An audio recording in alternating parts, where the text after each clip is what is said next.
Okay, ready? Hello, and welcome to the MonWHO News Daily Recap Special Edition Extravaganza Show. I'm Johannes Finkelheimer. Throughout this year's conference, we here in MonWHO News have been doing our best to present to you the news in the most accurate, uncompromising, and comprehensive way at all times, in every single way. The second day of debate saw an unbroken string of global unmoderated caucuses that led to working papers on issues of information sharing and education, traditional and modern practices, suicides, and more. Altogether, a truly inspiring day. Until the evening. The plenary session got off to a great start until they finished roll call. After that, we here at MonWHO News were stymied in our efforts to find the drama, the nuance, and yes, the human interest in the debate. Delegates clammed up, afraid to step on one another's toes, ultimately not even dipping a single toe into the briny waters of international policy negotiation. Our incredible media team has been diligently covering the issues that matter to you.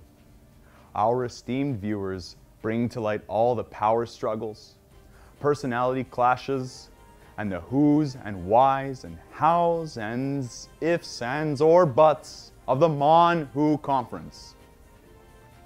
Their intrepid reporting has shed light on scandals and nefarious, power-hungry ogres of international discord, as well as bringing people together. Let's look at their reports. Tiana from the BBC here. So far, Plenary 1 has not gone well. Tensions are high, nothing's being voted on, and names are being called. We really need to get focus back on the issues at hand, passing these resolutions. I think all of the delegates would benefit from staying focused and getting their goals and their points across.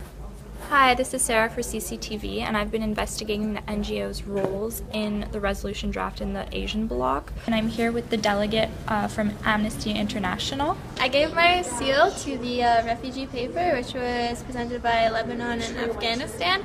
I gave it to them because many refugees have been through human rights violations. A lot of them are displaced people. They may have been through wars or torture and many things like this, and I think their mental health is a priority for Amnesty International. So far is in support of the programs that New Zealand and Australia wish to implement with access to mental health care in rural areas for Aboriginals. I approved the draft from Iraq, Korea, and Laos. I approved it because it was very heavily focused on education, which is part of Medicine Sans Frontieres goals. So along with our medical services, they want us to also teach the community, introduce mental awareness, yeah. So which is what we're doing. So as you can see, there's discord between the three NGOs on which resolution draft seems to be the most comprehensive, the most feasible, and ultimately the one they're going to pick to support. Thank you. Sarah, CCTV. I'm Hannah Boone for the SABC. We have learned recently that the ICRC has just completed an internal investigation into executive bonuses, which brings into question the organization's commitment to reducing overhead and aid spending. An internal memo provided to the SABC reveals the lavish practices of the senior staff. Swimming pools filled with caviar, expensive wine, and mineral water flown in from halfway around the world are some of the perks they enjoy. The ICRC rep avoided this reporter's questions on their anti-fraud mandate and denied that the internal investigation ever took place. In your mandate and mission, it states that you focus on sustainable development, specifically on fraud management framework. Can you comment on that to do with the recent allegations? As has been previously stated, we have no comment on the matter, but we do in fact we do support sustainable development, which is why we are supporting such initiatives as Italy Having already offered a seal of approval on the finished draft resolution, can we really trust in the support of this hypocritical organization? Turns out that caviar and Fijian water are suitable to fill their pools, and their executives are getting cushy bonuses. If this is supposed not-for-profit organization, how come they have all this money and all of this spending? When asked for comment, they say that they're still supporting the disenfranchised population and refugees, particularly in the European region. However, we're not seeing any benefit to those groups, so it begs the question, if all of this money is there and being used, why isn't it being used for the right reasons? More questions for the ICRC.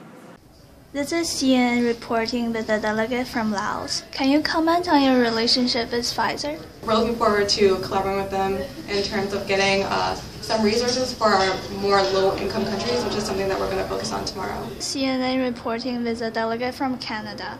I'm wondering why Pfizer is in all other 3 regional blocs except Americas.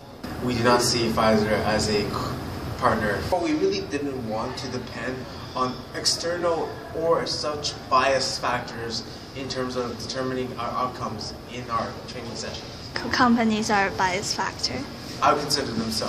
So you do not have any future plans to venture into Americas? I mean, if it's possible at this point and stage, possibly.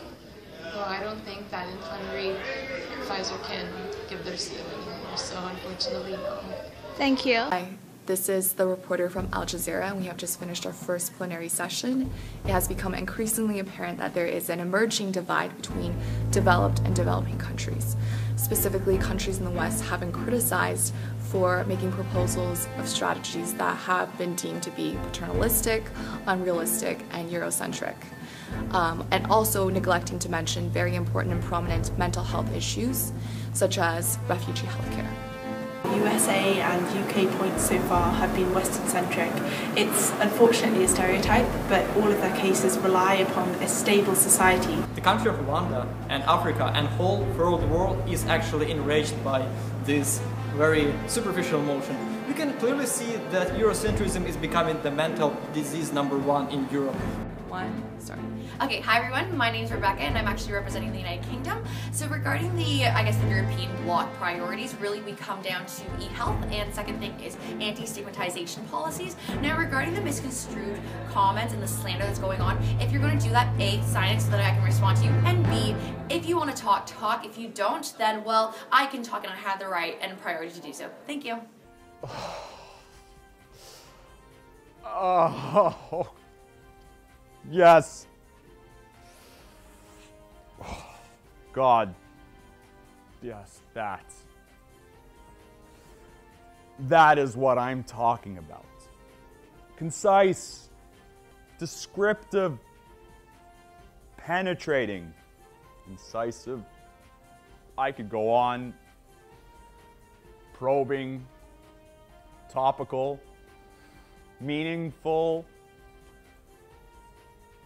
enlightening.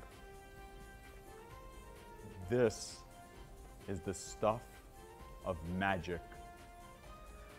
The reason that many of the little people wake up in the morning for this sublime exposition of the unvarnished, naked truth.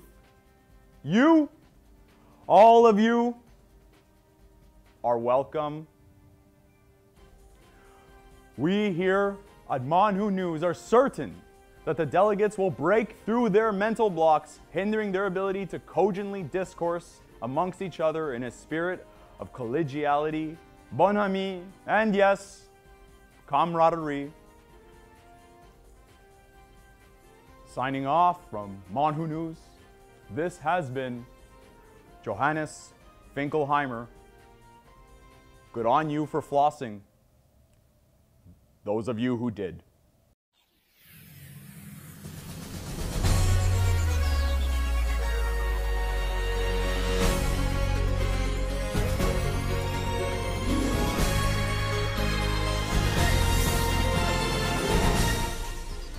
What is this? Get the lighting right. If we have no standards, we are no more than apes, flinging our feces at the truth in the desperate hope that it will one day, someday, somehow stick. We're sorry, Mr. Finkelheimer.